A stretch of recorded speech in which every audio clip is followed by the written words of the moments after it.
And as you shout for joy and with joy, let's welcome your debaters. Seth Boache, Dennis Adade. Where are they? Join us now on the podium, please.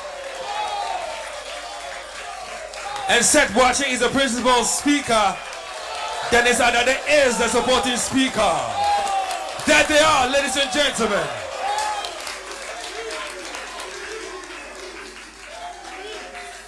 Thank you very much. You may now take your seats. We're grateful to you.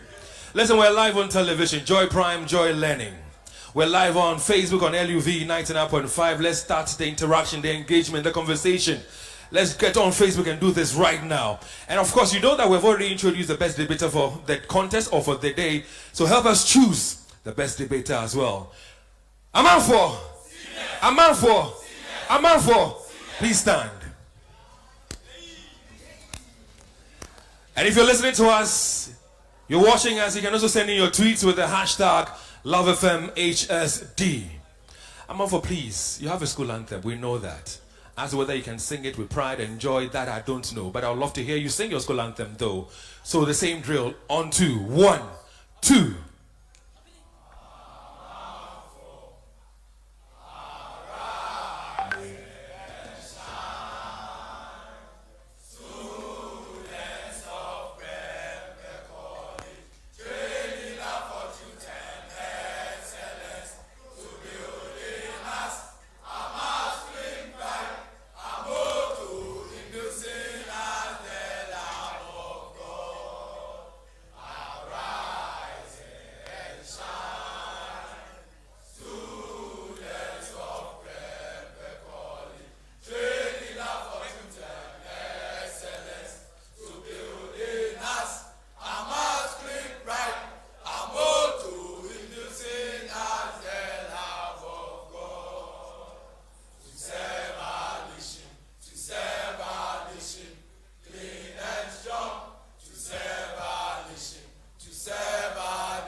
Thank you very much, young men representing Prempeh College.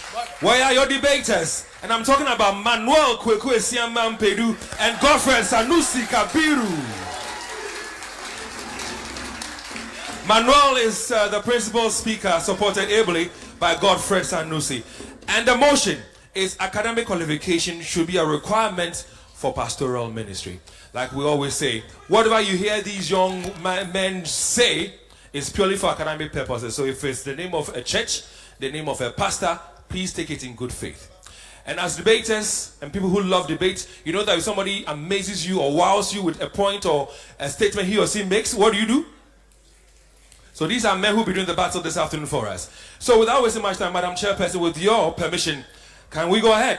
Ladies and gentlemen, let's go to Kumasi High School and welcome their principal speaker, Seth Boache. Show him some love, please.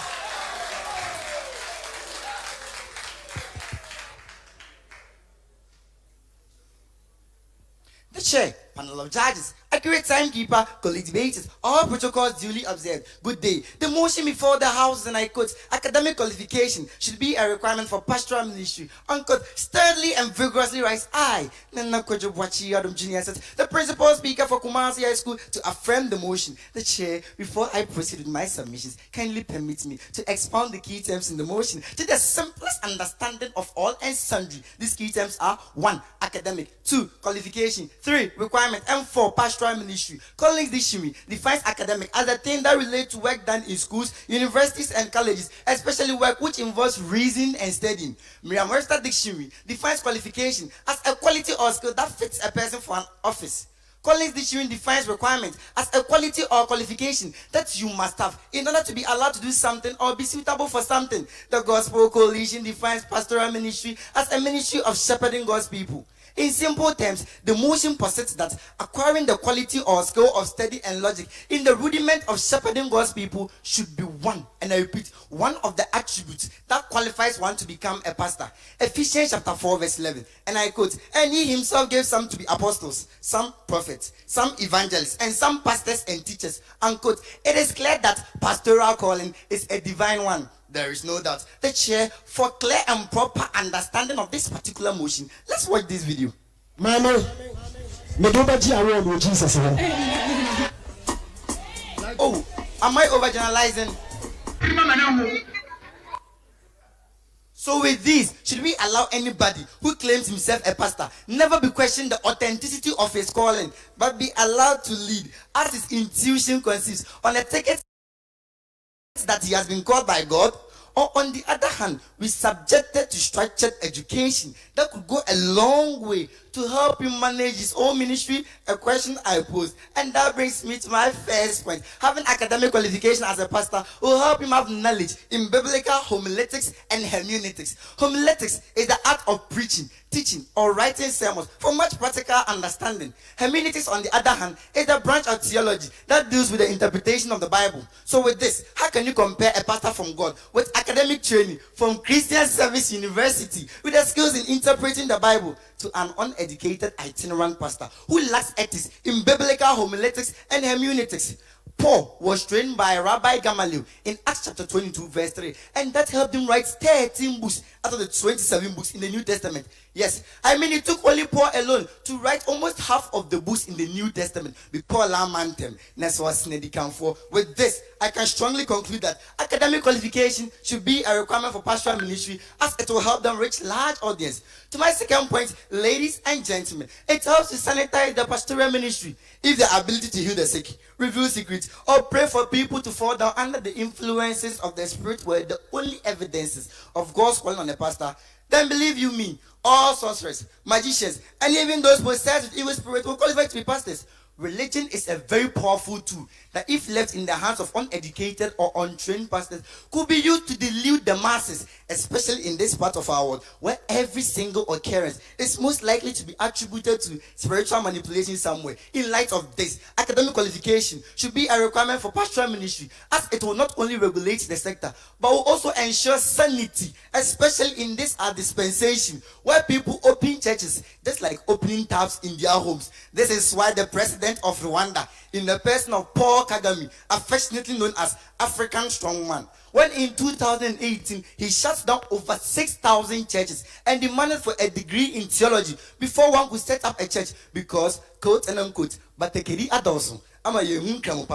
This act, he said, was premised on the fact that these so-called pastors were playing with people's faith and making it a business. To my third point, ladies and gentlemen, it enhances administrative rule.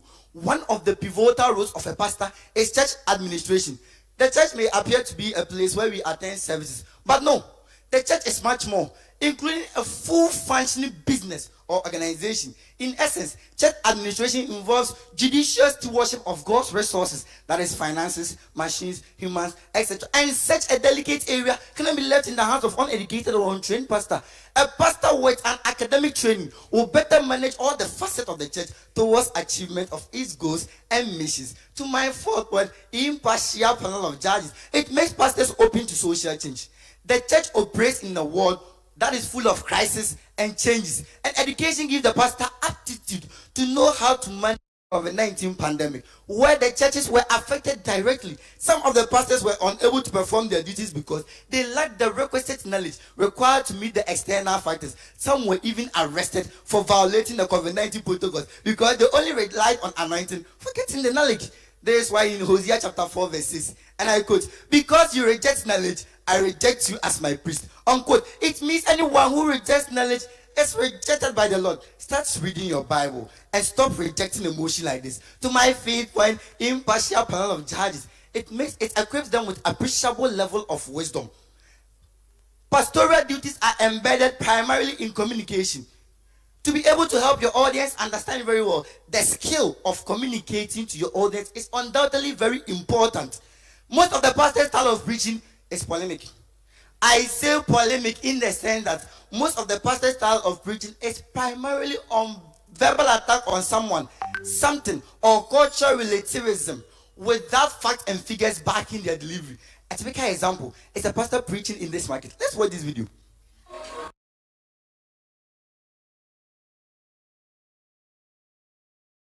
When you are about to be asking about that, young won't crack it. When you are about to net so clear way down. Now, about compared to my house, you do that. To my last point, ladies and gentlemen, academic qualification will receive unwholesome counseling that could threaten people's security. According to Proverbs chapter 11, verse 14, the Bible reads, where there is no counsel, there is no safety. In the multitude of counselors, there is safety. The Bible equates safety to counseling. That means counseling is very important. Guidance and counseling too is one of the roles of the pastor. My worry is that these uneducated pastors will do that. They could even organize 3 times counseling sessions within a week.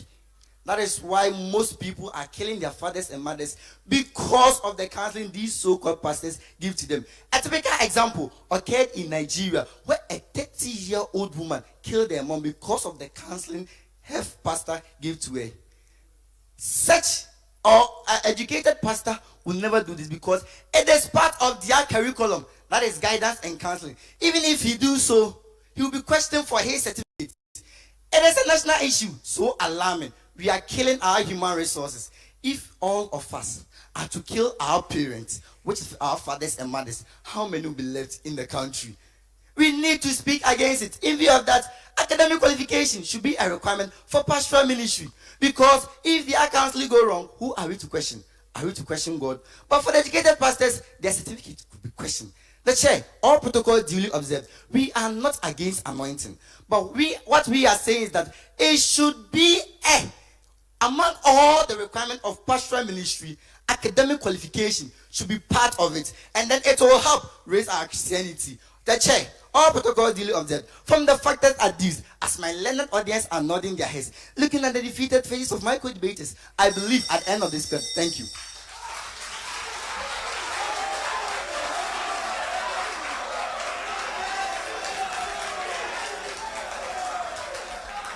You know, if you're not watching us on television or you're not watching us on Facebook and you're listening to radio, it's all good. But you get to appreciate what is happening in the auditorium much better if you see them in action. So join us on Facebook on LUV 99.5 and of course watch television, Joy Prime, Joy Learning. That was Seth Boachik, Principal Speaker for Kumasi High School.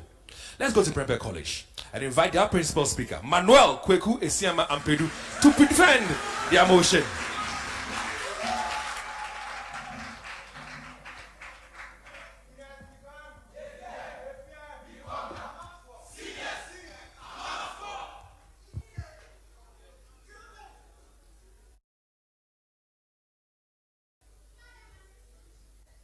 Standing chairperson, for clear arguments and development, we have a video to refute my opponent's claim. Husband, let's call him Mr. X, allegedly found his wife Mrs. Y sleeping with his good time friend and a church pastor.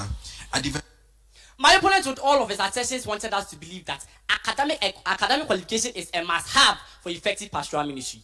Panel of judges, this is wrong analogy. Chair, as shown in our video, was an Anglican priest who, according to the Observer, had a minimum qualification of a first degree. Notwithstanding, it appears this particular vessel of Christ has secured a side PhD in our adultery. My opponent, it's this for effectiveness you're talking about. Obviously, you might want to come back next time. The chair, impartial judges, accurate timekeeper, all protocols duly observed. Good afternoon to you all. Representing Prempeh College, my name is Akufo-Addo Esiama Manuel, Principal Speaker, against the motion before us today, and I quote, academic qualification should be a requirement for pastoral ministry. unquote. The ever beautiful chairperson, may I crave your indulgence to expound on certain key terms used in the motion. And of course, as and when needed, exhibit shall be tendered to back our claims. The chair, according to PDA.com, academic qualification refers to the certification awarded to a student upon successful completion of college or university. So we are not talking about B's and what's here, since those are rather educational qualifications, and we have an exhibit to that effect. Pastoral ministry refers to the work that pastors do. A requirement, however, per my own understanding, is something one cannot survive without.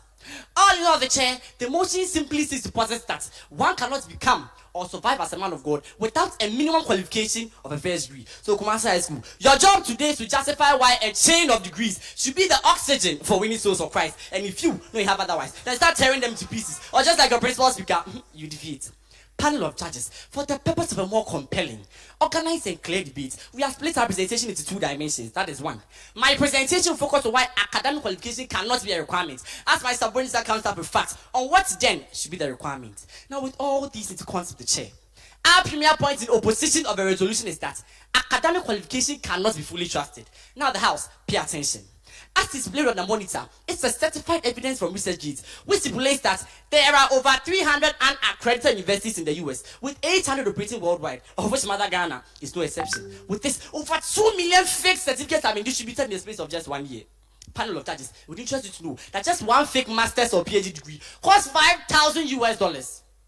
Fellow UMass students, pick up your calculators and realize that our pastors are buying Master of Theology degrees for 40,000 Ghana cedis just to shout hallelujah for you to respond amen. Oh wait, do you think I'm generalizing? Let me bring you home. For clear arguments and development, we have a video to back our claim.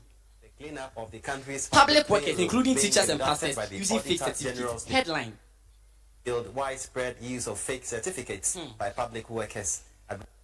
Academic qualification indeed. Furthermore, the chair, academic qualification idolizes the pastoral ministry by making it a profession. The idea of awarding certificates to pastors make it more of a white-collar job than a spread-led task. But I'm chairperson. Research has proven that a licensed pastor from the United Pentecostal Church, for example, receives an annual average salary of $62,078. Ebe, no wonder Pastor Abraham charged church members $750 to fly them to heaven. This is not funny. After all, he feels that church is indebted to him since he paid to study for a certificate. That's what's in there. For clear argument and development, let's watch this video. 310,000 naira, representing about $750 to prepare and take them to heaven. Yes, I know my opponents have sharpened their mouth to rebut my stating that some of our pastors who are not educated and engaged in such activities. Excuse me. We all know that the intentions of these men is to steal, kill, and destroy. But for cheating, it can never be associated with a nobleman who has been educated to shepherd the sheep of God. So for me, I move to point 3. We further submit that academic qualification is expensive in terms of money, time, and other needed resources. From entervarsity.com, the tuition alone of an undergraduate degree in K University is around 2,100, which makes up to 4,200 in 4 years and 12,600 in 6 years, excluding miscellaneous. Postgraduate, masters, and doctorates are not even part. But I'm chairperson. Since when did becoming a pastor become this expensive? Kay said the honorable chairperson just 2 months ago, over 6,000 K university students were deferred due to the inability to settle school fees. For clear argument and development, please let's watch this video. About let's say 8% of the total population of the student, which is in the region of about a little over 6,000 students. From this analogy, you realize that if a quarter of these students have the anointing of God upon their heads to do ministry, then all thanks be to these self-acclaimed gentlemen from Genius for cutting them off. The Bible even affirms our cry in Matthew chapter 9 verse 37 that the harvest, which is the people, are plentiful, but the workers, which are the pastors, are just a few. Yet these unconcerned agenda boys want to use academic qualification to cut down the already few numbers. Reverend, my point is simple. Academic qualification will simply be an impediment to the ideal administration of God. Moving on to my fourth and of course favorite point, the chair. Proof of academic qualification is liable to several forms of damages. Qualification is not a 21-go shoe, but that single document that denotes qualification. And this, Madam Lucy, Doctor and Reverend would agree with us how careful they are in keeping these certificates, knowing how pertinent they are. These documents can vanish within a twinkle of an eye, and all these years of sweat will be in vain. But I'm chairperson. If proof of qualification can be eaten by rats and cockroaches, and my question is, how then do we justify a whole pastoral ministry by such an unreliable document like academic qualification? Need I say more, the chair? Pastoral ministry can survive without academic qualification. Christian literature makes us understand that most pioneers of pastoral ministry, that is the early disciples of Jesus Christ, were unschooled. The likes of Peter, James, and John, they were common fishermen without any degrees, yet the impact of what they made will shock you. This is the definition of effectiveness, not the doom we are preaching. Our point is simple, Uncle David. I am not against academic qualifications. In fact, academic qualification is good, but it will be an impediment to the administration of God. Finally, the ever-wise chairperson and the Augustus. The quest for academic qualification can lead to very, very fatal diseases. Chair, biology has established that facing tremendous pressures of studying and entering higher education levels can lead to deadly functional and organic diseases such as insomnia, sharp decrease in immunity, mental imbalance, amongst others. Brothers in Christ, if you have journeyed this far to infest potential men of God with diseases, then it is with great joy that I announce to you that I am ready to celebrate your second position without any trophy. Panel of judges. We from Prempeh College, as usual, took a trip to the Presbyterian Church of Ghana, Bantama, to interact with the Minister of God, and these were his submissions. It doesn't need academic qualification to interpret or to preach that scripture.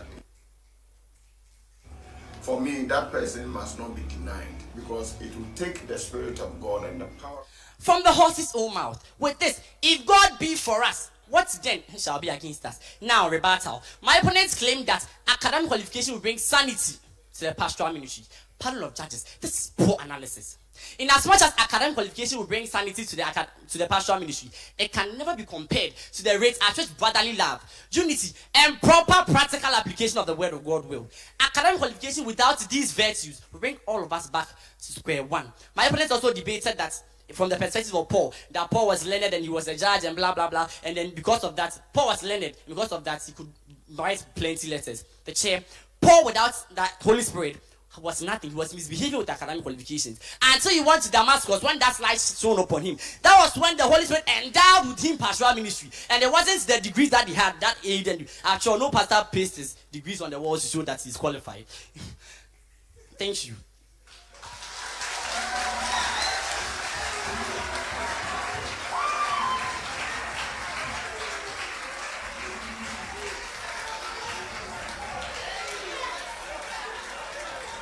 Indeed, we have a final on our hands. We have a final on our hands. And so don't be selfish. I'm sure as you listen to us on radio, watch us on television, on Joy Prime or Joy Learning, as you watch us on Facebook on LUV 99.5, you are excited listening and hearing from these young ones. Don't be selfish. Call a friend, send messages, tell people to join us and enjoy the debate as well. And as you're very much aware, we're doing this in partnership with the Ashanti Regional GES, the Ashanti Regional SRC, Charles as the Conference of Heads of our sister secondary schools, and the Writers and Debaters Society. We thank you very much for your partnership with us. We've heard from the principal speakers, Seth Boache for Kumasi High, and Manuel Kwekuisiamampedu for Prempeh College. We go back to Kumasi High. Their supporting speaker is more than ready. Welcome him, Dennis Adade.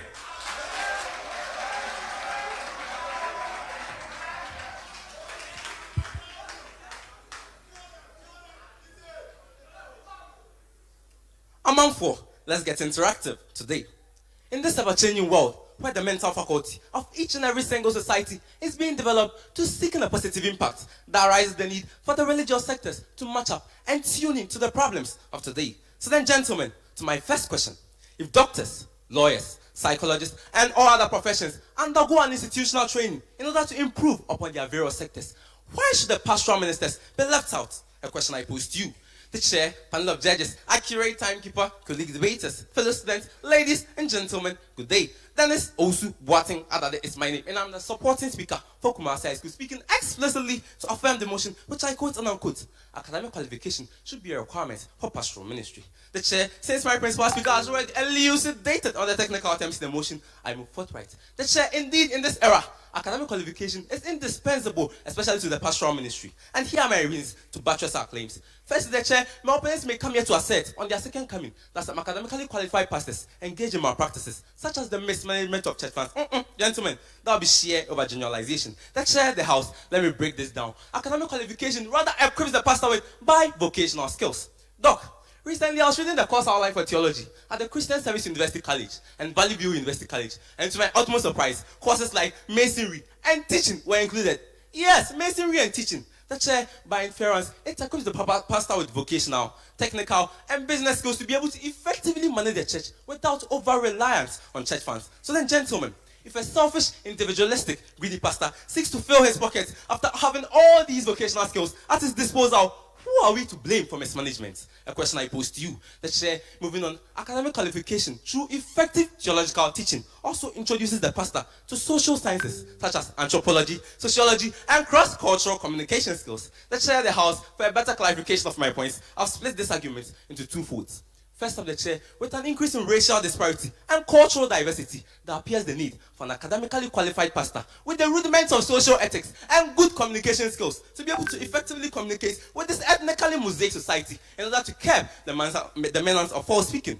The second part of this argument has to do with the fact that since the country is constantly being riddled with a lot of conflicts, there again appears the need for an academically qualified pastor with good arbitration skills to be able to effectively resolve conflicts in the shortest possible time and not ignite them by saying false speakings and branding people out switches without empirical evidence. It will interest you to know that according to GhanaWeb.com, your favorite musician, Dinah Asamoah, was once branded as a witch by some supposed pastors without empirical evidence. Indeed, gentlemen, I ask you to demand 3 gentlemen or 3 pastors who have ever branded any academically qualified pastors as a witch. A question I pose to you. Moving on, academic qualification should be made a requirement for the pastoral ministry because it reduces the menace of over-dependency on spirituality. In their times of need, when people were dying due to COVID-19 and great scientific minds were at work in order to find a cure, here is what an academically unqualified pastor, popularly known as Obinim in Ghana, had for Ghanaians. Let's look at this video. And at the number 5th spot is controversial Ghanaian pastor Daniel Obinim, who has been nicknamed Angel Obinim. In 2020, he released his holy oil, which he claims protect against coronavirus. A total delusion and a sheer demonstration and over-dependence on spirituality. He's even feeding on the pockets of innocent people. No academically qualified pastor would ever engage in such an act. And this is why I, Dennis, sided with Honorable Kennedy at Japan when he said on the Good Evening TV show, and let's hear what he had to say.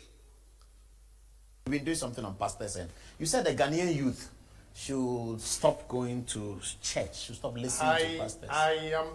I did not say that they shouldn't go to church, but I'm saying that they should limit the number of hours and days they spend chanting.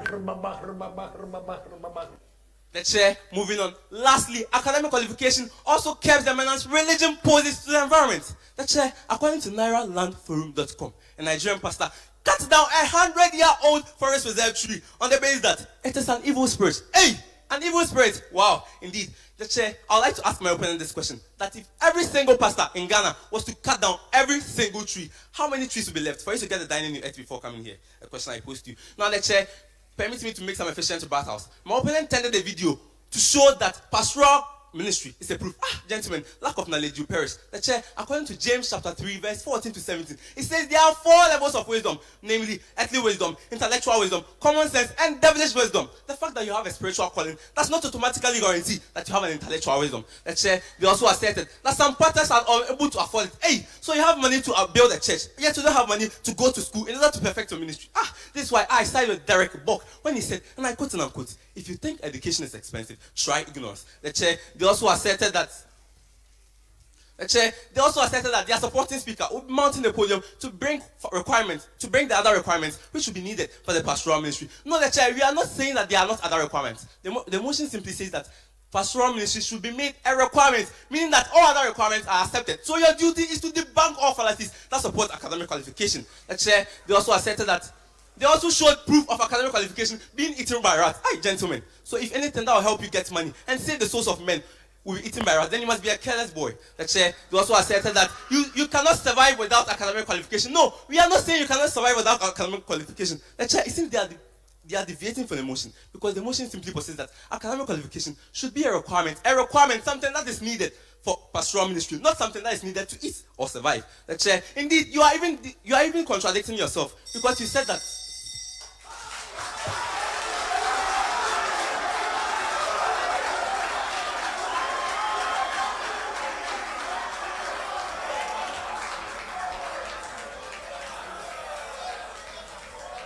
Listen, when I mounts the podium, and I look at the smiles on the faces of the people in this auditorium, and I see the banter and the conversations that is ensuing, it tells you that indeed we are in a final. Before I invite the supporting speaker from Prempeh College to join us, I earlier mentioned that, listen, names of individuals, institutions, and co will be mentioned is for purely academic purposes. So don't go sit on your television network and start lambasting anybody. It's purely for academic purposes. Let's have that at the back of our minds. Ladies and gentlemen, let's go back to Prempeh College. Their supporting speaker. He goes by the name Godfred Sanusi Kabiru. He's ready. Take a listen to him.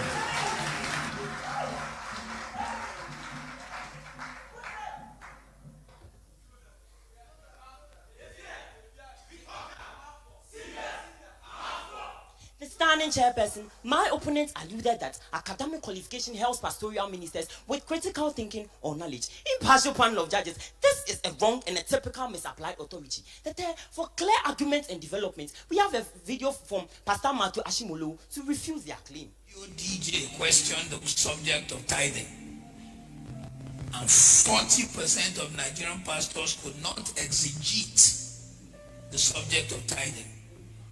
From this analogy, it is crystal clear that academic qualification does not interpret the intentions of God. Rather, it is by the Holy Spirit that we are made armies of His word. Onward, Christian soldiers, marching as to war, with the cross of Jesus going on before. Hey, I'll be amazed to hear them in few days to come that there should be academic qualification to life. Oh yes, I almost forgot. The specialty of them runs here and will respond action.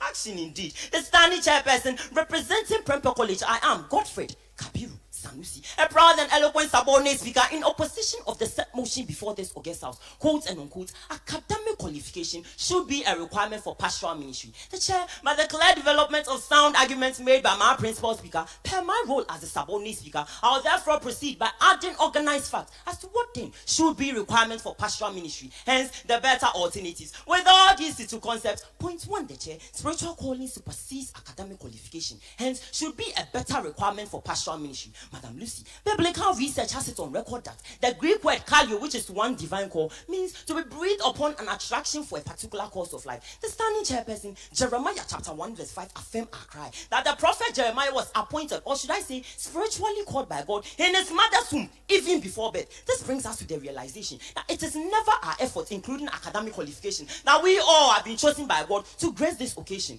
Impartial panel of judges, my opponent stated that academic qualification qualifies one for pastoral ministry.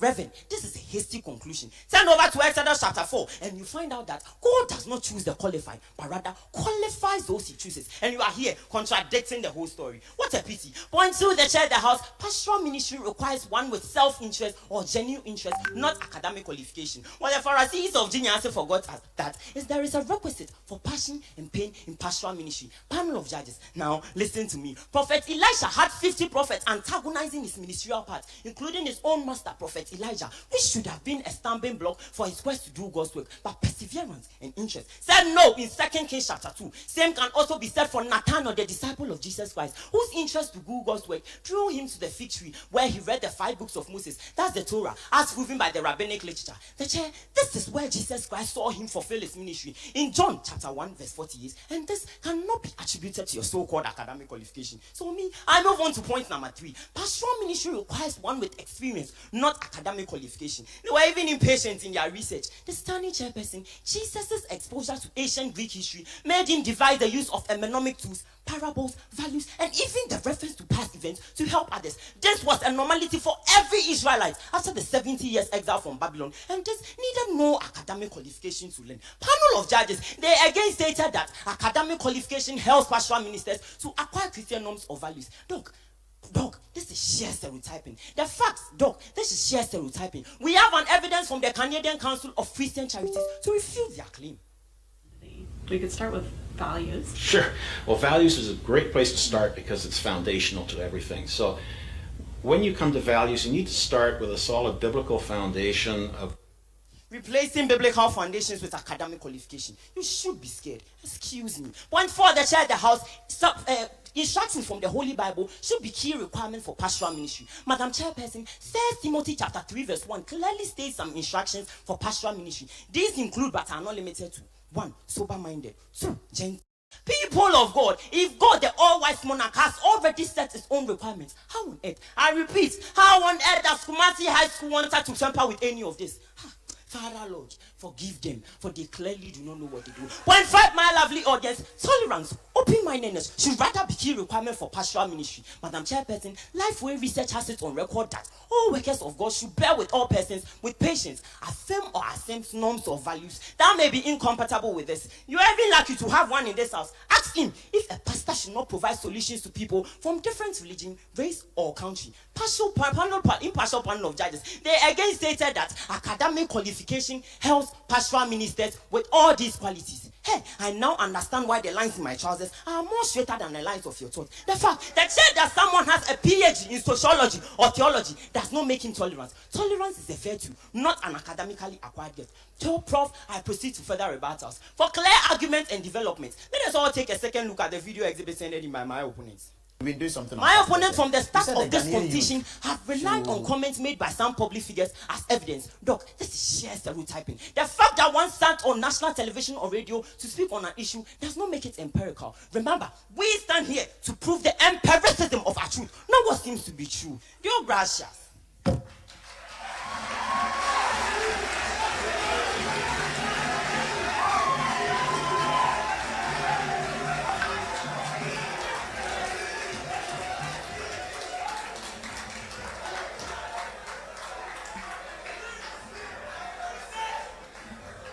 You know what? I crave your indulgence. Please, whether you're watching us on television, on Joy Prime or Joy Learning, once you're not driving or doing something that would injure you, if you're watching us on Facebook on LUV 99.5, if you're listening to us on radio on LUV 99.5, that's Love 99.5, listen. Let's all, as well as those of us in this auditorium, let's show these debaters some love. Let's put our hands together for them. It's been amazing. You know, when I sit down and I'm listening to them, I also listen to some of the comments some of you in this auditorium are making. So at one point in time, somebody mounts the podium, grabs the microphone, makes a point, and you're excited about it. And then somebody from the opposing school comes and says something. You're like, hey, Charlie, why are you saying so? It's all because they've taken time, they've rehearsed, they've researched, and they are delivering with fire. One more time, a round of applause for these debaters. We have heard from all four: Seth Boache, Dennis Adade, Manuel Kwekwe-Siamampedu, and Godfred Sanusi Kabiru. Among these four, who do you choose as the best debater? Well, time will tell. You've heard those in the auditorium. If you're watching us on Facebook, drop your comments there as well.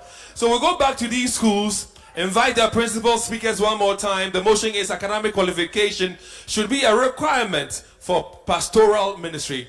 They have their summaries to present. Ladies and gentlemen, Seth Boache is coming up next.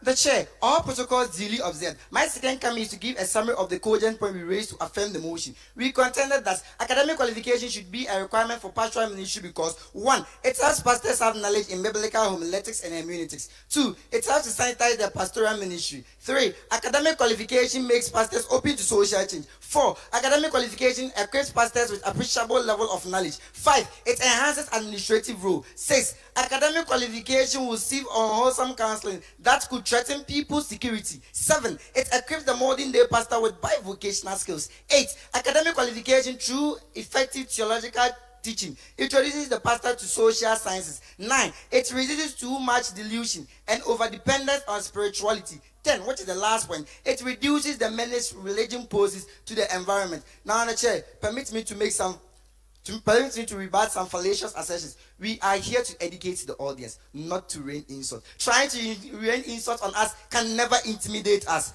Now, the chair, for everything, there is exception. You being able to prove just a pastor doing otherwise, that necessarily means that that is what academic qualification, that's the end product of it. I was expecting him to name about 10 pastors with academic training and tell us that it is what? It is wrong. We saying that academic qualification should be a requirement for pastoral ministry. That doesn't mean that academic qualification is impeccable. Also, they went on to say that it cannot be fully trusted since we have fake certificate. Then he's trying to tell us that teachers cannot be trusted because some have fake certificates. They also pay for it. So we shouldn't have teachers and doctors in our institution. He further went on to say that it is a collar job. Yet he has forgotten that it is a profession. Once you assume that profession, then you need to go according to what the profession says. Pastoral ministry is a profession. Once you assume it, you need to do it because when God calls you, God doesn't necessarily tell you that establish a business. When God calls you, the core thing is to what? Is to minister. Let the gospel reach out. But the moment you you decide to accept the title as a pastor, let me educate him. Roles of a pastor: preaching and teaching, performing rites and holding services such as baptism, confirmation, marriages, funerals, etc. I will not go on because just with the second point, it means for a pastor, if you want to be a pastor, you need to get the certificate because without that you cannot officiate funerals. Without that you cannot officiate wedding. So that one too has been rebutted. Also, he further went on to say that it is expensive and wastage of time. Amafo, don't try to mislead Emrantia and the whole house into believing that acquiring an academic qualification is a waste of time. According to the Bible, Moses spent over 40 years learning. That is why Moses, he even mentored Joshua. Joshua in the wilderness even spent more than 40 years learning from him. It is true what? Education. Apply that to our current dispensation. Joshua would have completed his first degree, master's, PhD, and even be a professor by now. So where lies your argument? He further went on to say that we are never against their anointing. What we are saying is that when we add the academic qualification to it, it will rather raise it. He was talking about Peter and then John, and then he sang a nice song. Thank you for that. But let me educate you that compare Peter to Paul. Among all the disciples, add the books they wrote together, if it will reach what Paul did. If it is because he had that academic what? He had the academic background. So when he put that together, it's made him excel. So we are preaching the gospel that when we add academic qualification to it, it will rather help them reach large audience. Also, he went on to say that it leads to fatal diseases. Wow. So he's now trying to tell us that our impartial panel of judges, with their studies in tech, having their PhD and stuff, has led to their fatal diseases. No, having academic qualification as a pastor doesn't necessarily mean that we are commanding you to have a PhD or master's. What we want to do is that you need to undergo training before you can assume that office. Also, he went on to say that the calling supersedes the academic qualification. Therefore, he has approved it that in the requirement after the calling, the next is academic qualification. Thank you for that.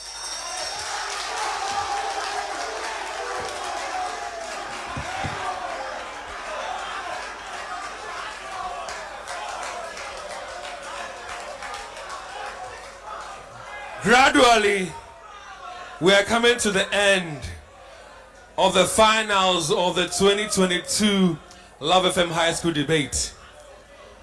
We now go back to Prempeh College. We'll invite their principal speaker to bring us their summaries. His name, ladies and gentlemen, is Manuel Kweku Esiama Ampedu. A round of applause for him one more time.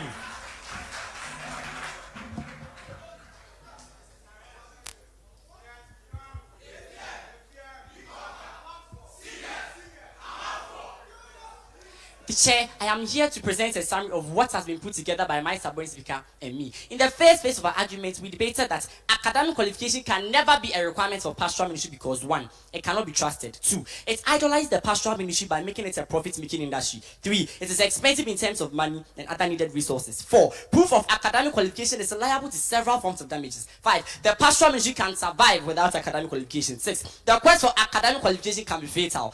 In the second phase of our argument on what then should be the requirement, we submitted that 7, spiritual calling supersedes academic qualification. 8, pastoral ministry requires genuine interest. 9, pastoral ministry requires experience. 10, pastoral ministry requires tolerance and open-mindedness. 11, instructions from the Holy Bible should be better requirements of pastoral ministry than what they said. Now, rebuttals. My opponent deviated from the motion by demonstrating how academic qualification would enhance the pastoral ministry and failed to justify its necessity. They further deviated by presenting arguments on benefits of academic qualification to the pastoral ministry instead of discussing facts on why then it should be a requirement. I also put some things down. My opponents argue from the perspective of Paul again that he was highly learned and had the Holy Spirit by the chair.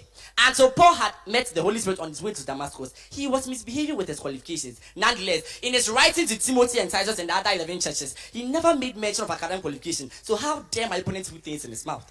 My opponents argued that pastoral ministry receive unqualified persons from competent individuals. This is sheer stereotyping. One's qualifications can never improve his or her moral education or pastoral skills, even amongst pastoral ministers with a so-called qualification conclusion. All these are rather benefits of pastoral ministry and not why academic qualifications should be a requirement. Peter had no qualifications, but was endowed with knowledge from God to start ministry. No Bible, no seminary. My opponents also alluded that making academic qualification a requirement will reduce the number of unqualified pastors. This is sheer stereotyping. One's qualification can never improve his or her moral trainings. His or her moral trainings and pastoral skills. Even amongst pastors with the so-called qualification, there is bribery, and I've already rebutted that. My opponent deviated from the motion by exchanging academic knowledge and schooling with academic qualifications. We never said that education is not necessary for pastoral ministry. In fact, I admitted in my fifth point that it is. It being mandatory is what I have been against. I'm against and will forever be against. So who is deviated there? Thank you. My opponents quoted biblical verses which justify that it is good to make academic qualification a requirement of pastoral ministry. This is wrong interpretation of the Bible. For the same Bible says in Matthew chapter 28 verse 19 that you and me should go ye therefore to all nations, irrespective of my color, my race, or my qualifications. So you should have taken your time to explain the Bible. The Bible is not one of your diaries, okay? My opponents claim that some countries have academic qualifications as a requirement of pastoral ministries, which has proven to be effective. Let me also refer you to the same Rwanda, where a minimum qualification of a degree in theology has become a must-have for pastoral ministry. Christianity in Rwanda has now become shallow and dim, more than we can even think of. Is this what you want? Mercy on your head. My opponents attributed the bad conduct of some pastors to their lack of academic qualifications. This is sheer stereotyping. Academic qualifications do not give moral training to pastors. If that was the case, a pastor wouldn't pay huge sum of money to be transferred to a bigger church for greener pastures. Excuse us. My opponents claim that the pew is learned. In other words, the congregants in the church is learned due to the ever-changing technological advancement that is stated. This is an inaccurate inference. Visit GhanaWeb.com and you'll be shocked to know the famous prophet Prempeh was just honored with a degree without actually studying for it. Yes, he has ministered before learned congress in USA, Germany, and Britain. Even TB Joshua is a proof to this assertion. And here you are demonstrating your ignorance. How pathetic. My opponents claim that it will bring sanity into the pastoral ministry. This is poor analysis. I rebutted this in my first presentation. My opponents claim that it shall facilitate sermon delivery. Thank you.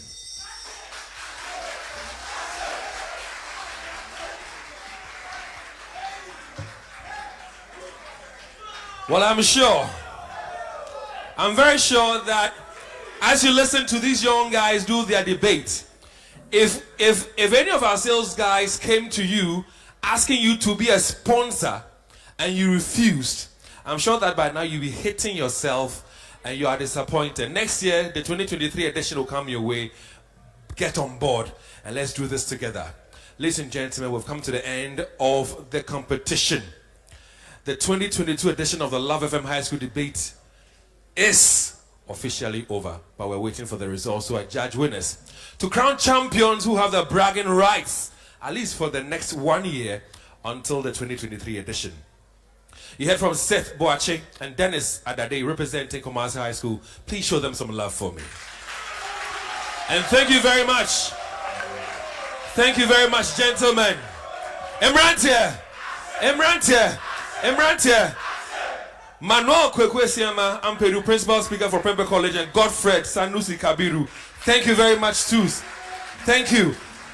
Amanfo, show them some love, please. And you know what?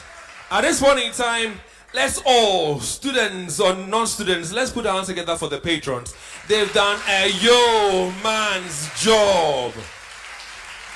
The Regional Director of Education, I'm sure you're proud of these young students. I can tell from your face. Raphael Sarko there, Coordinator for the SRC, Ashanti Regional SRC. Charlie Smiley here. Aha! I can answer the Pepsodent teeth in there. Thank you very much. So listen, put your hands together for the Ashanti Regional SRC. Okay. Listen, put your hands together for the Ashanti Regional SRC, Put your hands together for the GS Ashanti region. Put your hands together for Charles, the Conference of Heads of our sister secondary schools. Put your hands together for the Writers and Debaters Society. To all of you who joined us on Facebook, for all of you who drop comments, we salute you. If you send us tweets with the hashtag LoveFMHSD, we say thank you. If you make time to watch us on television, we appreciate you so much. At this point in time, I'd like to welcome to the podium, and I want to give him 2 minutes. He is the CEO of Zest Consult. Ladies and gentlemen, please, his name is Asiedu. Welcome him with a round of applause for me. He has only 2 minutes to share some very important information with us. Good afternoon, ladies and gentlemen. Thank you, Mr. David, for this opportunity. Before I start, I would want all of us here to give these young future leaders of ours a round of applause. Honestly, I've been moved, I've been shaken, and I'm deeply proud to have been one of the sponsors of this program. And I'm also much prouder to have awarded these young finalists here free tuition of SAT and then helping them to obtain admission in the United States of America on fully funded scholarship. This is a promise I made at the beginning of the contest, and I'm going to honor it. And so I have already also promised that all participating schools can have their students enrolling in our SAT class getting 30% discount on the tuition fee. And so just having 2 minutes, I cannot talk for long and then emphasize the need for education, and especially the need for quality education overseas. It is not to undermine our education in Ghana. It is actually to help our future leaders get deep critical thinking skills which can facilitate the development of our country in the near future. So just to be brief, I would like to leave our contacts and our website so that you can reach us on for further talks. So to contact Zest Consult, you can call us on 0555-631-633 or 050-909-2330. Our website is www.zestconsult.org. www.zestconsult.org. We are an educational and migration consultancy. We have helped a lot of nurses to migrate to the UK. We have helped a lot of students to study on fully funded scholarships in the United States of America and Canada. We are there for you. We have the track record. We can help you, and we are going to honor our promise. And I'm deeply proud of these young men. I wish I could do more than this for them. Thank you for the time. Thank you. Well, thank you too, sir. Now, Patricia, I know that you have a list of people in our midst who would like to acknowledge. But before you do that, you know, we've had this amazing woman be with us from the very beginning, from 2018 up until 2022. She has heard the debaters, and I'm sure she has a few words for all of us. Plus, tell us a few things about Jackson Educational Complex and Jill. Ladies and gentlemen, our chairperson, they're ever young, they're ever pretty, they're ever wise, they're ever smart, they're ever... Put your hands together for Mrs. Theodosia Jackson of the Jackson Educational Complex. Please raise your right hand, all students. The left, put them together for your teachers. The teachers have done exceedingly very well. Very, very, very well. I'm very proud of myself to be a teacher because teachers have helped you to come this far. As he rightly said, the principal of Jackson College of Education. Jackson College of Education, we train people not only to go and teach. We have trained soldiers, police officers, migration officers, queens, kings, and what have you, simply because we are operating on distance learning model. We have diploma for 3 years. When you complete a diploma, you can top up and get a degree if you don't have 6 credits to start your journey with. But if you have your 6 credits, you will begin to do the B.Ed. Those who are diplomas all over and are listening to me, You come to Jackson, do 2-year top-up, and you earn your degree. Very soon, all graduates who have not done education, you come to Jackson, we will help you to get your education. Jackson Institute of Technology, we have started from JHS. We have trained so many people.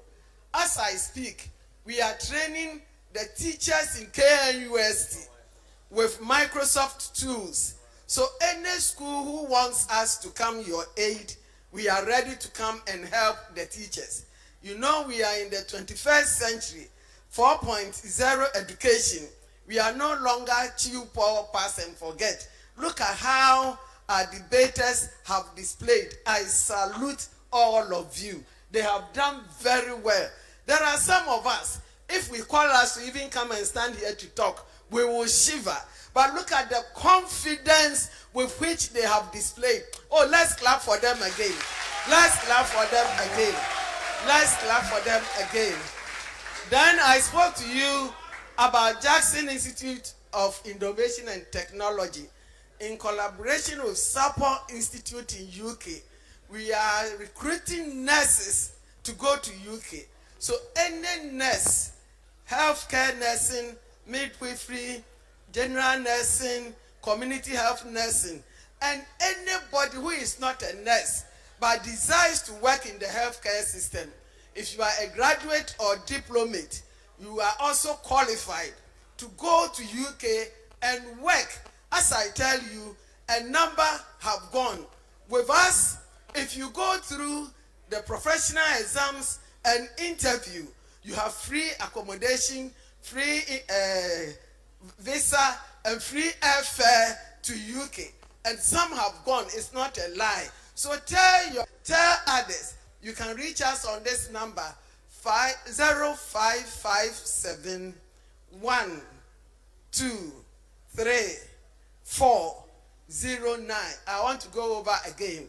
If you want to reach Jackson on any of our programs, including our recruitment for nurses to the UK, call this number quickly. 0557 123 Dave, honestly, I want to appreciate you. You have really moderated this. Daddy, he has done well. I will carry him at my back. After everybody is gone, my senior brother is here. He will support me. Dave, you have done so well. Patricia, don't link yourself to ITEL. You are more precious than the ITEL phone. Thank you. Normally when you said that, I said, this lady, you are so precious. Why do you market yourself with ITEL phone? Well, no. It's still Patricia, amazing. Becky, Mrs. Jackson. I love all of you. All of you have really contributed to make this program a very special one. And then with the management, shall we give applause to a multimedia management team? Oh, are you with me? Are you with me? Are you with me? Let's applaud multimedia management team who are here. God richly bless all of you. Thank you. A round of applause for our ambassador, our chairperson, the principal for the Jackson Education Complex. And mommy, you know, when Patricia associates with ITEL, Yes. she's an ambassador for ITEL. So that's how come Patricia says the phone. She'll bring you some. She'll bring Patricia was assuming brand ITEL phones to me. Women ITEL they ain't no.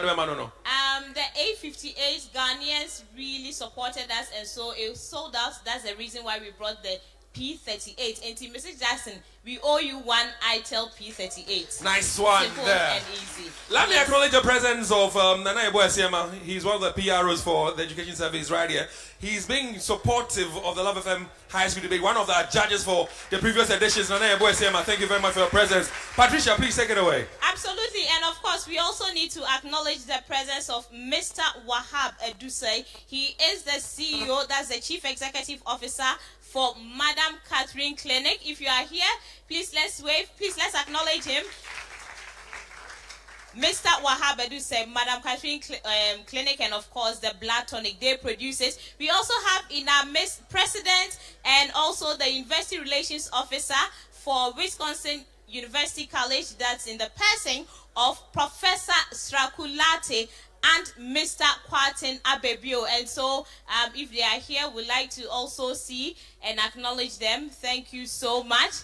Thank you so much for being a part. And also to all of our other partners who couldn't make it, but they still registered their presence. Osa Vineyard, we have the sole distributor, Mr. Seth Ajiman. Also in our midst, ITEL, yes, ITEL Mobile, my people. Kwajo Frimpon and Mohammed Awal, they are marketing managers for both the northern sector. Mr.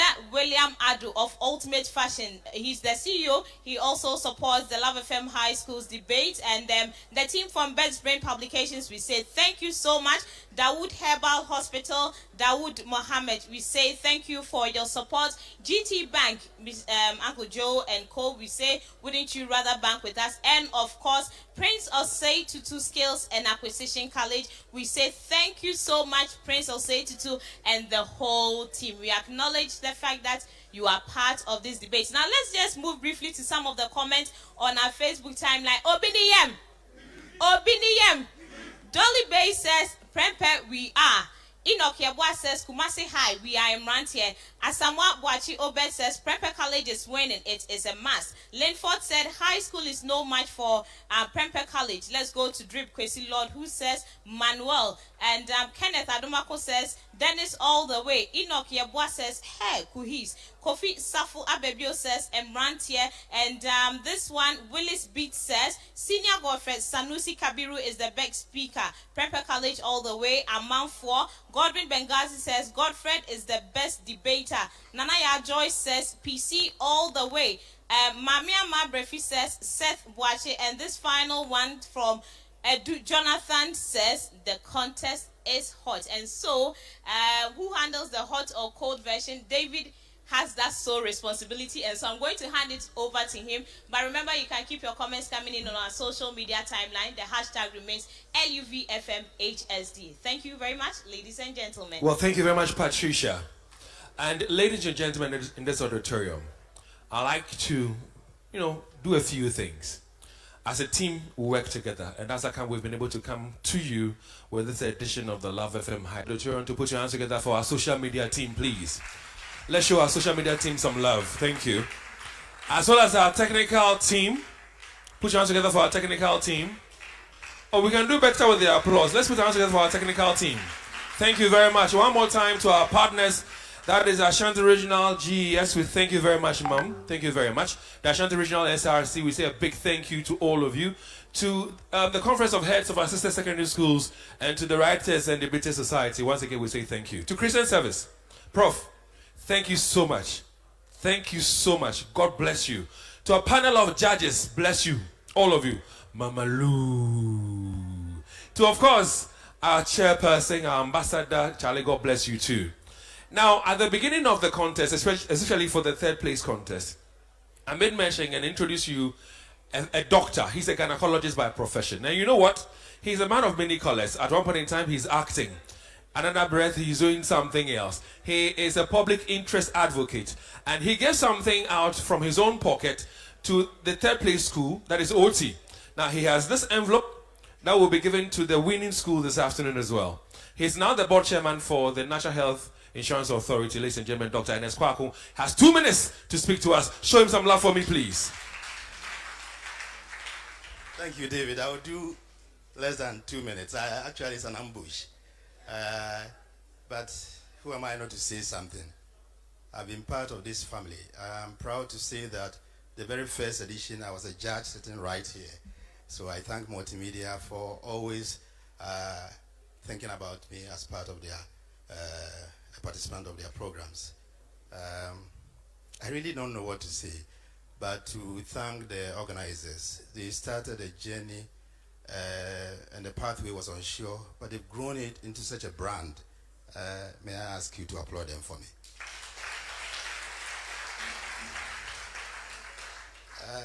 I am honored to be a part of the sponsorship of this program. But before I take my seat, I will not be forgiven if I do not encourage everybody to sign on to the National Health Insurance Scheme. We have challenges, but we are fixing those challenges. The scheme is getting better. Please join us. Thank you kindly. And thank you very much, Dr. N.S. Kwaku. The results are being put together. If it was an election, we say are being collated. So whilst we wait for the collation to be done, let me invite one more time to come on this podium as we celebrate him. I'm talking about Professor Afrani, President of the Christian Service University. Prof, let me give you a minute or two to also share a few words with us. We thank you very much indeed for hosting us. Thank you very much, David. Ladies and gentlemen, Christian Service is very, very happy, very proud to host this program successfully for 4 years. We believe we have contributed to society, and that is what education is all about. Not just to give certificates, but also to bring quality to life. I think that, and that is what we have done and done very well. Many people do not know us. The education landscape is changing. Quality is now not seen just by big numbers, and therefore we want to encourage students and parents to look at schools like ours because we provide quality. Our classrooms have what? Maximum 50, hardly do we go to 60. And therefore, student-teacher relationship is what? Is good. And we can keep an eye on every student and ensure that we mentor them well. We are for the best and the best of all. We can talk about many of our products. Professor Asante, the immediate past presiding bishop of Methodist Church and also chairman of the Peace Council, school here. The sitting moderator of the Presby Church, the current one, also school here, and many, many more. Time will fail me if I go through the list. So please, Christian Service is a university of choice. And think about it, and let's see you in the coming years. Once again, Multimedia, thank you for a great work done. God bless you. And thank you very much, Prof, for hosting us. At this point in time, I'd like to call on our general manager for our Dome cluster. Uncle Abu, please join me here, please. Oh, I'm not ambushing you. Don't mind Dr. Kwaku. That's how he is. He likes to say things that are not really true. I just want them to appreciate your handsomeness and what you're wearing. Okay. You want to take a television set? Don't worry. All right, so he's our general manager for the Adom cluster, and he's here to do some very special assignment for all of us. We want to appreciate our judges. We've got certificates for our judges, and other things will follow. Mrs. Andrews, please join me. Mrs. Andrews, join me.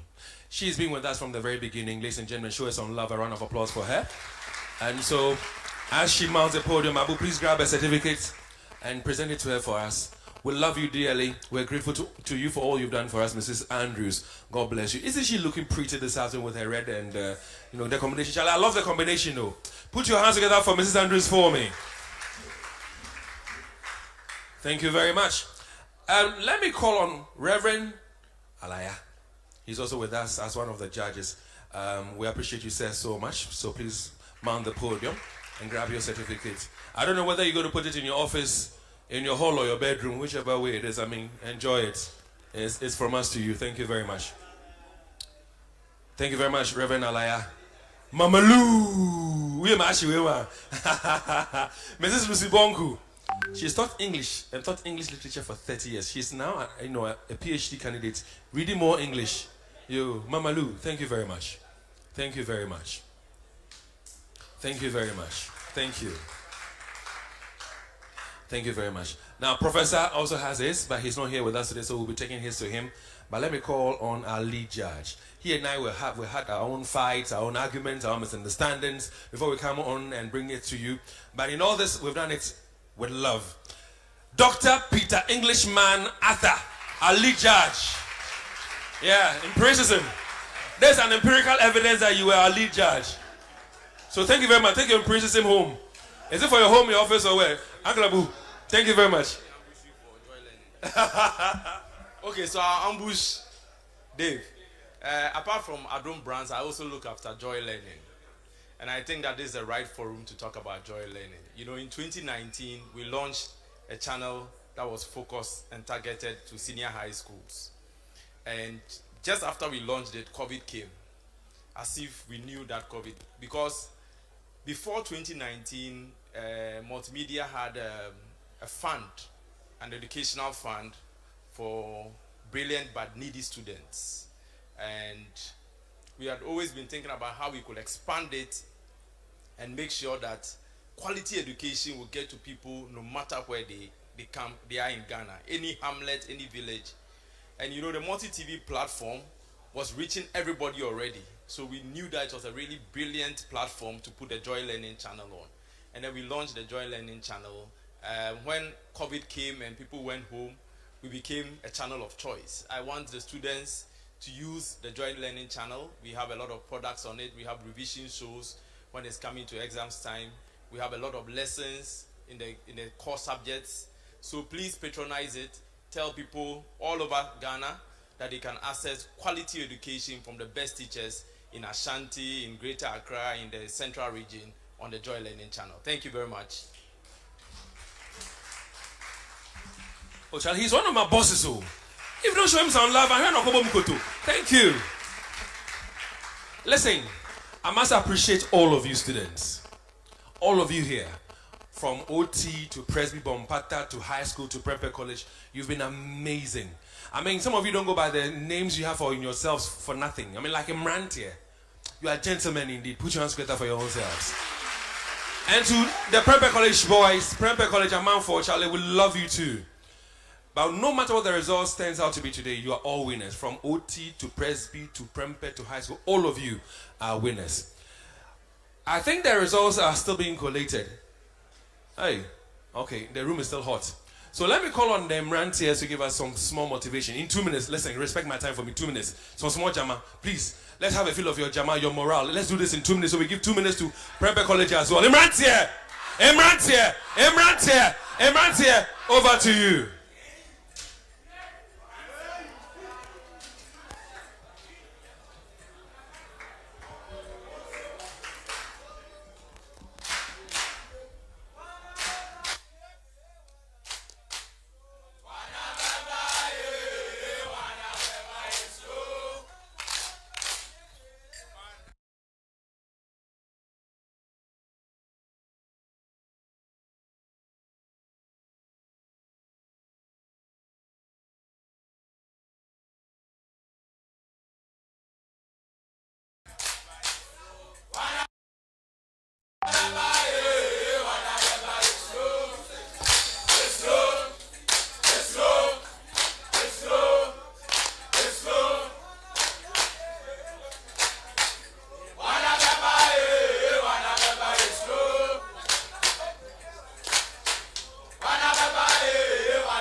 Emrantia, thank you very much.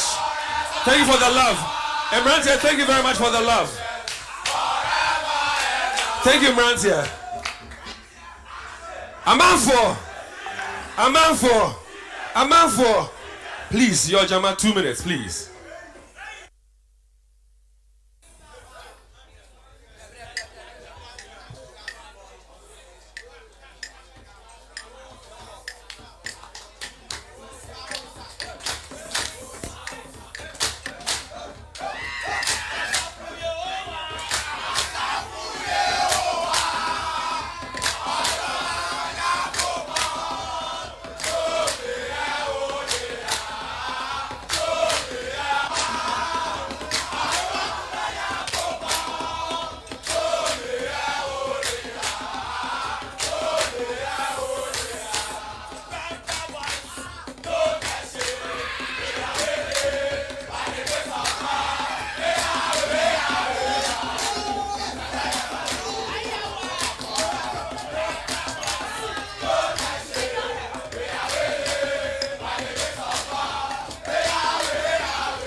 All right, so Amanfo, thank you very much. Thank you, Amanfo. We have the results, and I'll be going through it with you shortly. But what I can say to you, it was really a close contest. The winner beats the other person, the other school, by 4 marks. Just 4. 1, 2, 3, 4. Ladies and gentlemen, please take your seats. High school, Prempeh College, take your seats, and please let's have some silence as well. One more time, we say a big thank you to our finalists. Kumasi High School, represented by Seth Boache and Dennis Adade. Prempeh College, they were represented by Manuel Kweku Asiaman Peru and Godfrey Sanusi Kabiru. Now, the results. And I start with that from Kumasi High School. Prempeh College, please settle down. Amanfo, please settle down. Thank you very much. So we have what we call the organization and clarity. Kumasi High, your results for organization and clarity. One of the judges scored for you 27, another 25, and the other 26, put together 78. When it came to argument and development, one of the judges scored 26, another scored 26, the other 26, put together 78. Effective use of rebuttal. 13 was a score given to you by one of the judges, the other gave you 10, and yet the other gave you 14, put together 37. Then presentation style. 14 by one judge, 12 by the other judge, 12 yet by the other, put together 38. Then role as a particular debater. One of the judges scored for you 9, the other scored 9, the other also scored 10. So let's do the math together. 78, 78, 37, 38, 28 amounts to 259 for Kumasi High School. And now results for Prempeh College. Organization and clarity. 25 was the score given to you by one of the judges. Sorry, 26 was what was given to you. 26 and then 24. So 26, 26, 24 amounts to 76. Then argument and development. 24 was given to you by one of the judges. 28 by the other, and then 24 by the other, 76. Effective use of rebuttal. 12, 14, and 11 was how the judges scored. So putting them together amounts to 37. Presentation style. 13 by one judge, 13 by the other, and 12 by the other, put together 38. Now let's talk about role as a particular debater. 9 was given to you by one of the judges, 10 by the other, 9 by the other. So let's do the math. 76, 76, 37, 38, 28.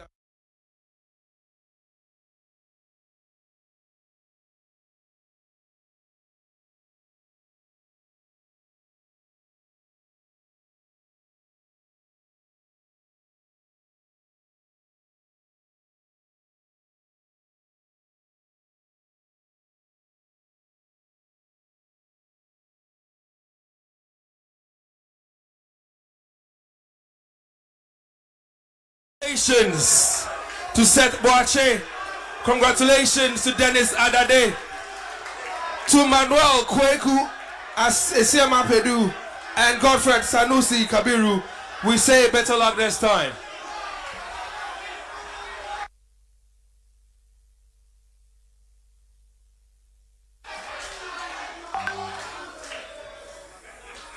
All right, settle down. We don't have too much time, gentlemen. We'd like at this point in time to invite Mrs. Teresa Jackson, our ambassador, and of course our chairperson, to join us on the podium right now. And we'll invite two debaters from Prempeh College. Please join us as well, plus your patron. Please join us. Mrs. Jackson is here to give out the medals and the certificate to you. Mrs. Teresa Jackson is our ambassador, and she's been our chairperson throughout the debate for this year as well. She's here to do the presentation of medals and certificates to the second place school, Prempeh College. The certificates and the medals.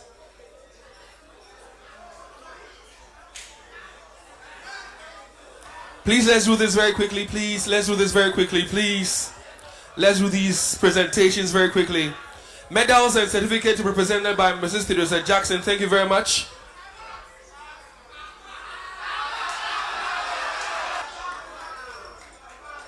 Now we've got some tablets to give out. We've got some tablets to give out. We've got some tablets to give out. And these are Samsung tablets plus a television set we will be giving out. Prof, get ready to do the presentation for us. Please, Professor Prani, get ready to do the presentation for us. But for now, medals and certificates being presented to Prempeh College.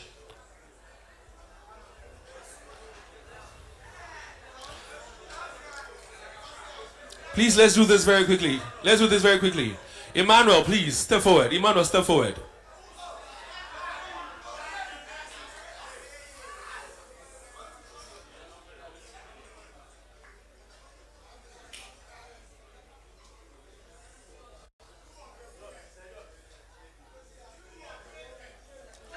Let's do this quickly, please.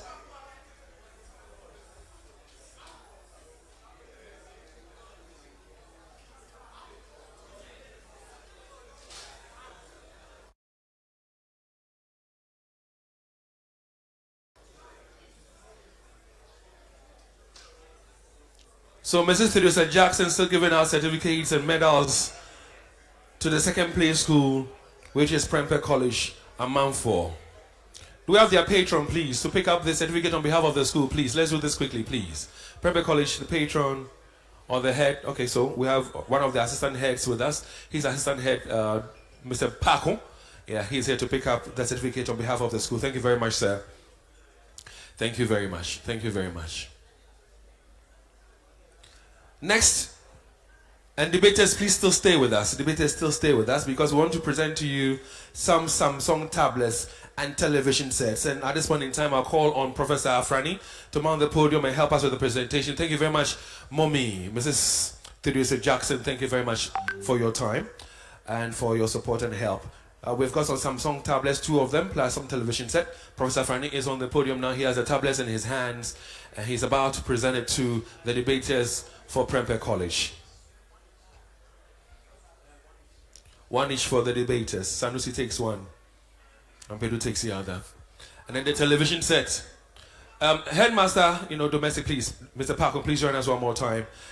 Prof, don't leave yet. You have to present the television to them as well, please. You've got the television set to take away. Please give it to them for me. Thank you very much. That's your television. It's a 43-inch NASCO television.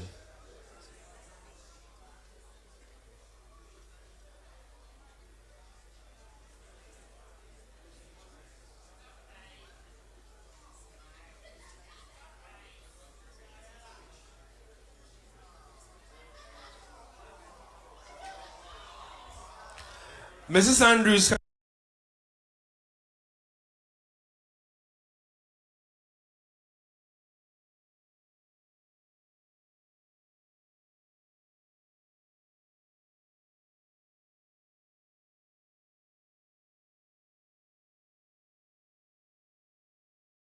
Andrews, join me as well. She'll be giving out souvenirs from, our sponsors to these gallant debaters from Prempeh College. So please hand it over to Mrs. Andrews to do the presentation for us, please. Thank you very much. Once again, we'll say a big thank you to our partners. The Ashanti Regional SRC, the Conference of Heads of our sister secondary schools, to the Ashanti Regional GES, and to the Writers and Debaters Society. Thank you very much. Mrs. Andrews, please do us the honors and do the presentation for us, please. Charlie, debaters, if you can help so we carry these things away from the podium, we'll be grateful to you. Thank you very much. Mr. Jimagla, please get ready. You'll be giving out their check plus a trophy as well. So Mr. Agla, please get ready. Thank you very much. Are we done?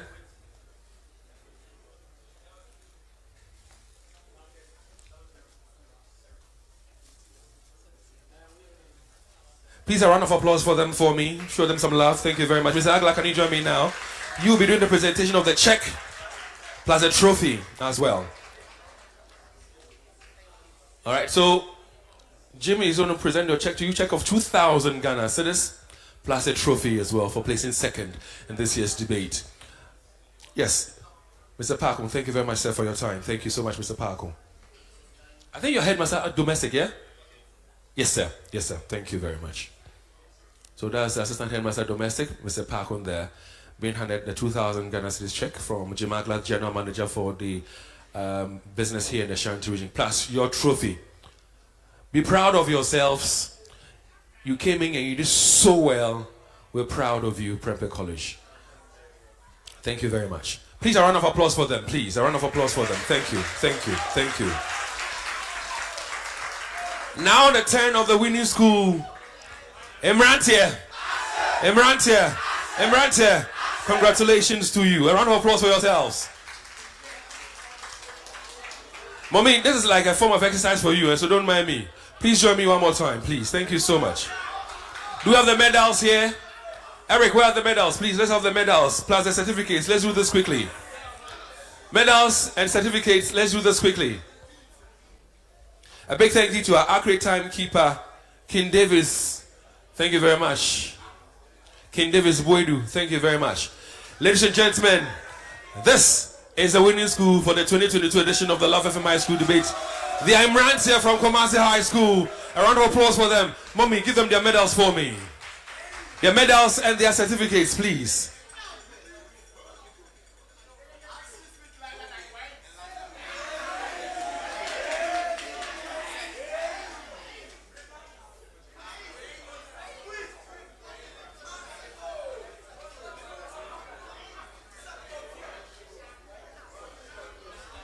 So for their prizes, I'll be mentioning them as we go along.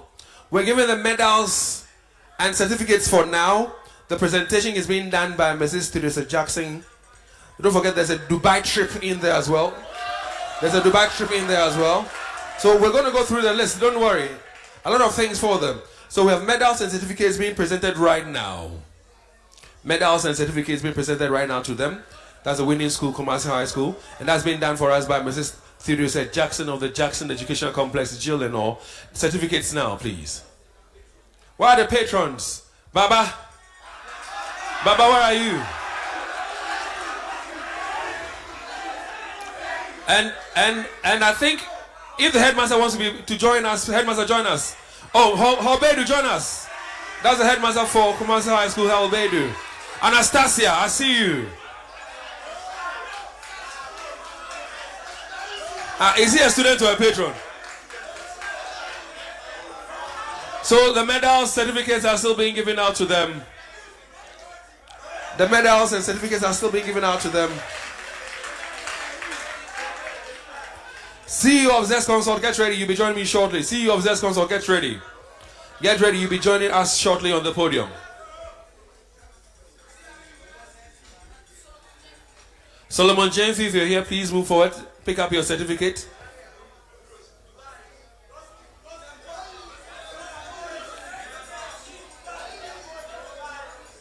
Please, let's do this quickly. Let's do this quickly. Let's do this quickly.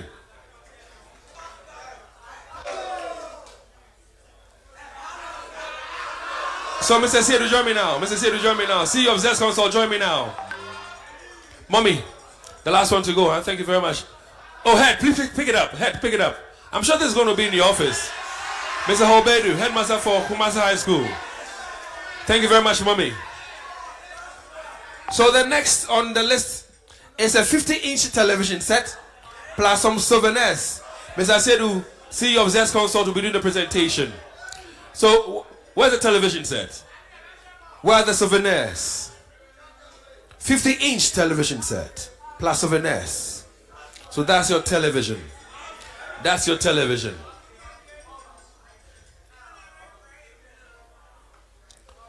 Let's do this quickly, please. Let's do this quickly.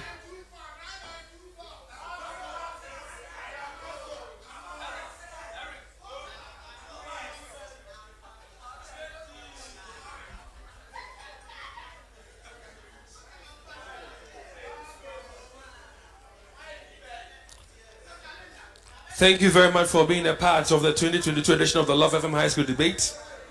all the schools that partook in this year's event. We salute all of you. We say thank you very much.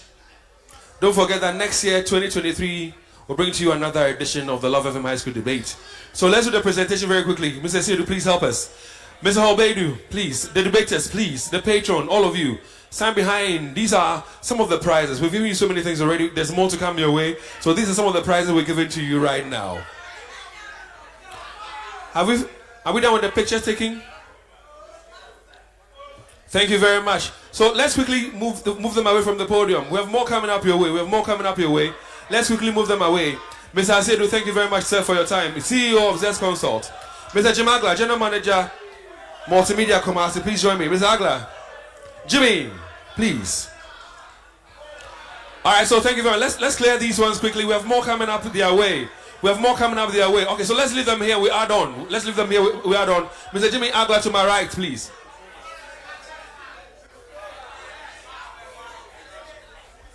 All right, so Jimmy, you are here because we want you to do some presentation as well. You are going to give to them their Samsung tablets. And you know that Dr. Enes Kwako promised us some cash prize for them as well. So that's the cash prize from Dr. Enes Kwako, the board chair for the National Health Insurance Authority.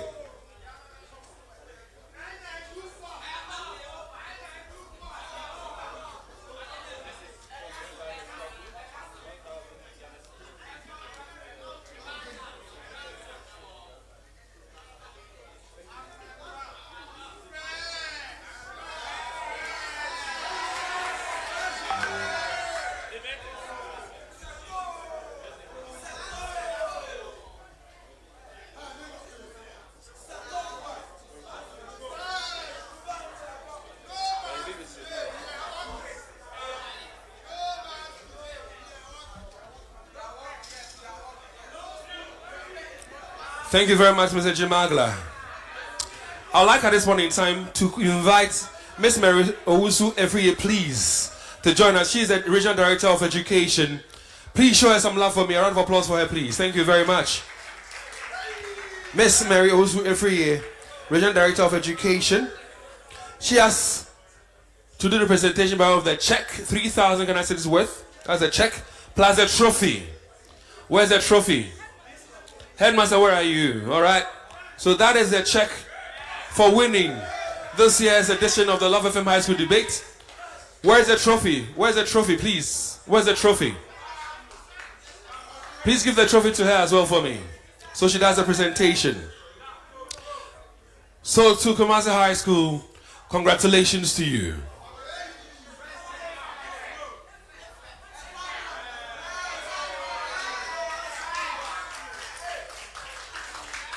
Thank you very much.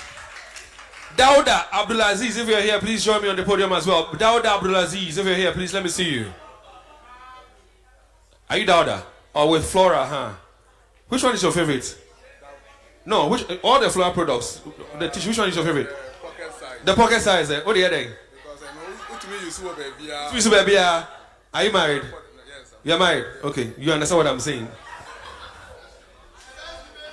Alright, so Dauda Abdulaziz, thank you very much.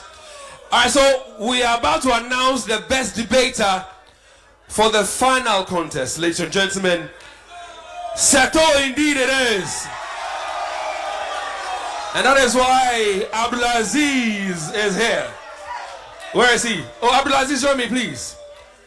Dauda Abdulaziz, join me.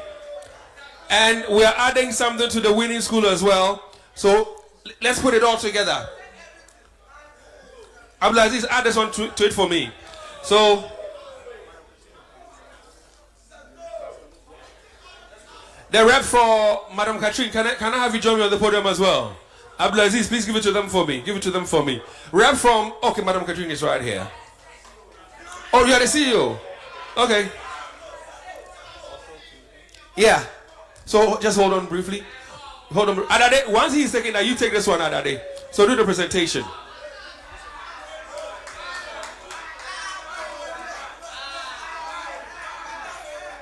Boss, a few words for you. Let me give you 1 minute. Just say something to all of us. Well, we are very proud from Madam Catherine. We are proud that we associated ourselves with the high school debate. This is our second year that we have associated ourselves with this all very important program. At Madam Catherine, we started, we were the first herbal medicine that was commercialized as we see all herbal medicines commercialized today. So we are always associated with things that try to bring us, bring our own into the limelight. And this very important program is one that seeks to establish and train our young men and bring them into the limelight. So we are very proud, and we hope to forge, greater relationships in the years ahead. Thank you very much. Well, thank you very much as well. So, ladies and gentlemen, at this point in time, we have come to the end of the 2022 edition of the Love FM High School Debate. We know the winners who have the bragging rights, at least for one whole year, until we adjudge another winner for next year's competition. God, safely take you home. Enjoy your weekend and be good. Bye-bye. Okay, thank you so much, David. And of course, please don't leave yet. Please don't leave yet. Prempeh, can we have you coming back? Manuel, please come back. And Sanusi, please come back. Let's have a very brief conversation. And high school, please don't leave yet. And of course, you are still live on Joy Prime, Joy Learning Love 99.5 FM. And we are here to speak with our debaters. Manuel, congratulations. Thank you so much. I need you to be very strong, okay? Sanusi, please draw closer to me, and congratulations as well. Thank you very much. Tell us what happened. Sanusi, let me take it from you whilst Manuel takes a breather. I don't know what happened, but everything happens for a reason. So we are okay. We are actually happy. We've been to the grand finale twice.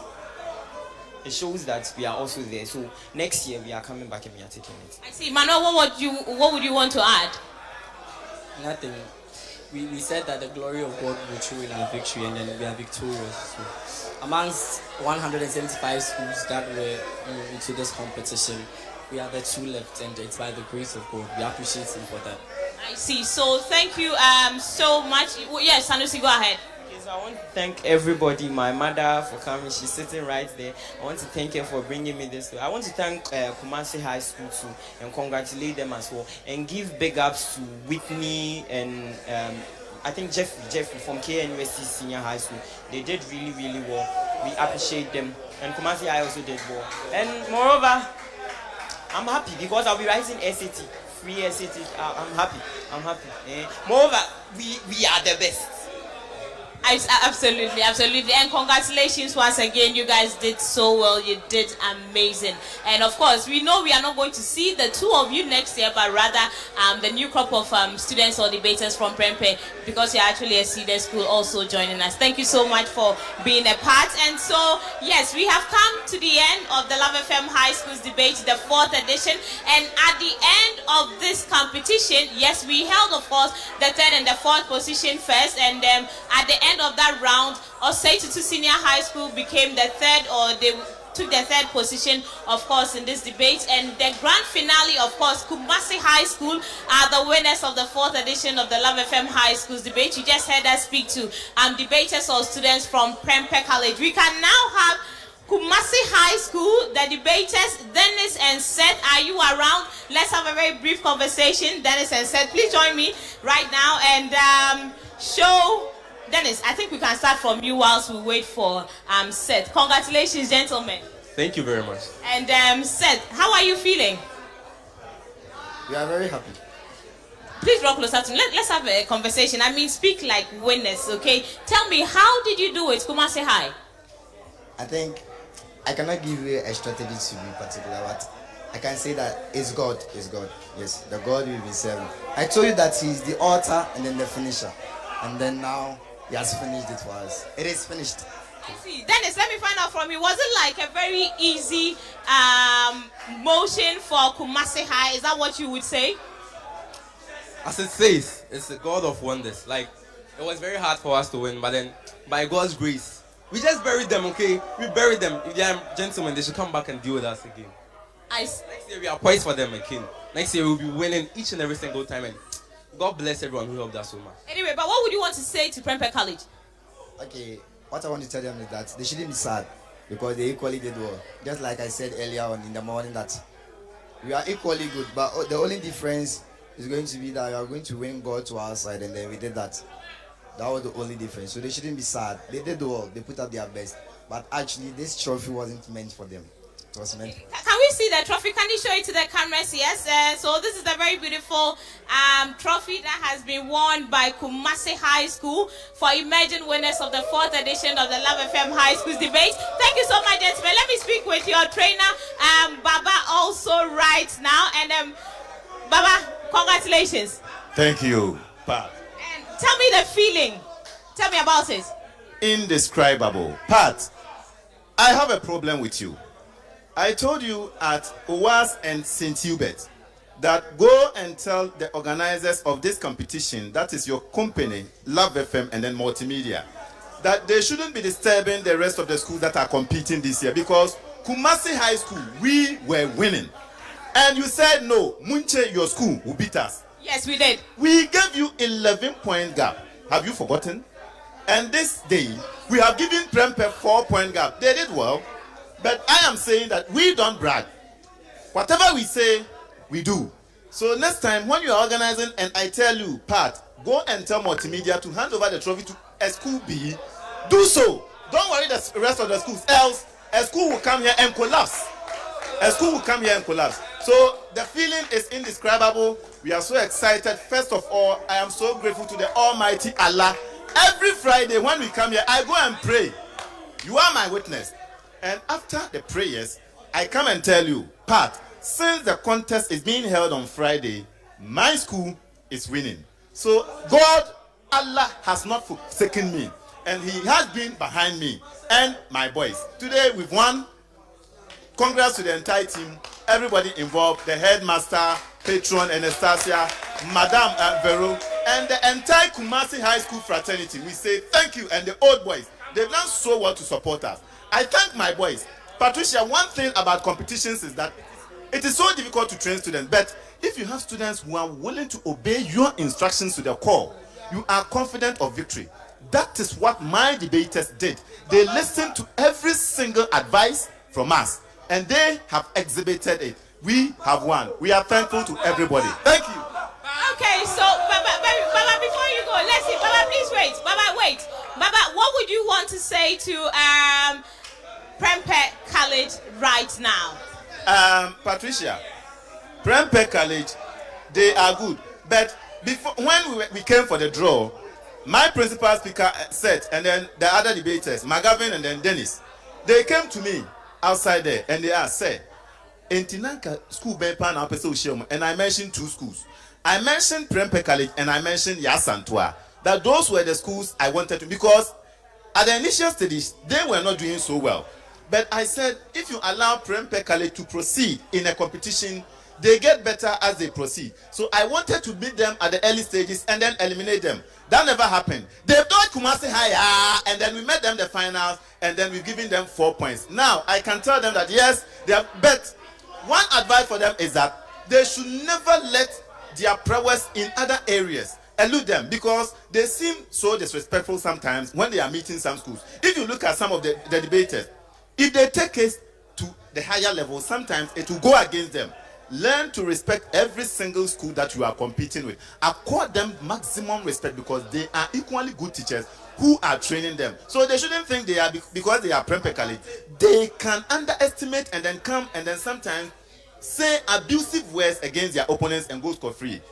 That doesn't win you points. What wins is logical argument that is sound, that is devoid of what? Poor arithmetic, and that can convince the entire audience for them to score for you. But if you come here and you think you are coming from Prempeh College and you can rain insults on your opponents, sometimes it goes against you. I'm sad that they didn't win, because their debater, especially Sanusi, is good, but he couldn't match up with Seth. Seth is on fire. So whenever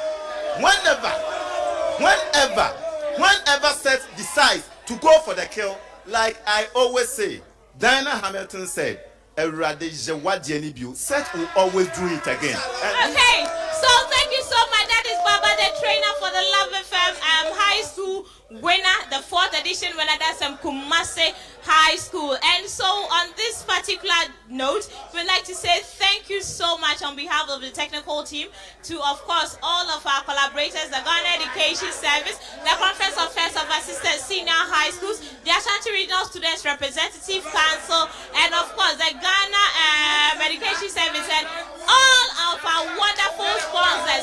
My name is Patricia, and so on behalf of the team from Joy Prime, Joy Learning, and Love 99.5 FM, we say thank you for being a part of the 4th edition of the Love FM High School debate, and congratulations once again to Kumasi High School. And right here, right now, we like to say bye.